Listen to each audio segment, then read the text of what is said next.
Today's quick tip is how to remove kitchen marks.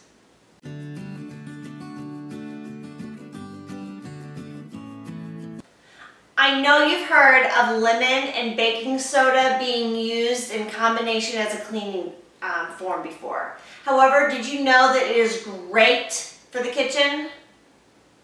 Take a half a slice of lemon, put some baking soda on it, and you can rub off almost any marker stain that there is. I love to use it on watermarks on the sink and any marks that actually get on my kitchen floor from people scuffing with their shoes. It is also great for porcelain sinks as well, and the lemon will help bleach any area that's yellowed. Join me tomorrow for more kitchen tips. Please subscribe to my channel, give this video a thumbs up, and share it with all your friends.